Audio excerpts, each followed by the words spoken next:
അള്ളാഹുവിനെ കുറിച്ച് നല്ലതേ നിങ്ങൾ വിചാരിക്കാവൂ. അള്ളാഹുവിനെ കുറിച്ച് നല്ലത് വിചാരിച്ചുകൊണ്ടേ മരണപ്പെടാവൂ.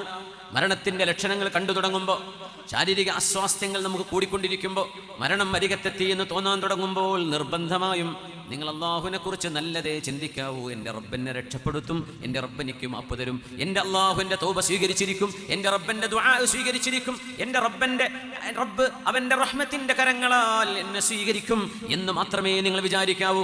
എന്നെ റബ്ബ് ശിക്ഷിക്കുമോ, ഞാൻ നരകത്തിലേക്കാണോ, എൻ്റെ ഖബർ അദാബായിരിക്കുമോ, അങ്ങനെയൊന്നും ചിന്തിക്കല്ലേ. ഇലാ റൗഹിം വറൈഹാൻ വറബ്ബിൻ ഗൈരി ഗദ്ബാൻ, കടന്നു വന്നോളൂ ശാന്തി പൂണ്ട് കിടക്കുന്ന ആത്മാവേ. ഉഖ്റുജി അയ്യതുഹൻ നഫ്സുൽ മുത്മഇന്ന ഇലാ റൗഹിൻ വറൈഹാൻ വറബ്ബിൻ ഗൈരി ഗദ്ബാൻ. ഇത് പറയുന്ന മലക്കുകളുടെ ആ ഒരു നേരം ആലോചിച്ചു നോക്കൂ. അതാണല്ലോ മുഹൂർത്തങ്ങളിൽ ഏറ്റവും വലിയ മുഹൂർത്തം. മനുഷ്യ ജീവിതത്തിൻ്റെ നിർണായകമായ സമയം അതാണ്. അള്ളാഹുവിൻ്റെ അനുഗ്രഹങ്ങളിലേക്ക് ഇങ്ങ് കടന്നു വന്നോളൂ. ഒരിക്കലും നിങ്ങളോട് കോപിക്കാത്ത കാരുണ്യവാന്റെ അരികത്തേക്ക് പോരുന്നുണ്ടോ? ഇത് ചോദിച്ചുകൊണ്ടാണ് മലക്കുകൾ മുഅ്മിനീങ്ങളുടെ റൂഹിനെ പിടിക്കുന്നത് അത്രേ. സുബ്ഹാനല്ലാഹ്.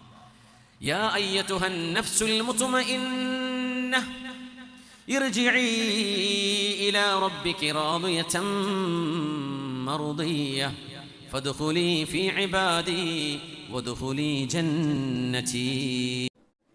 സ്വല്ലു അലാ നബി മുഹമ്മദിൻ വആലിഹി. അല്ലാഹുമ്മ സ്വല്ലി അലാ سيدنا محمد وعلى آل سيدنا محمد وبارك وسلم عليه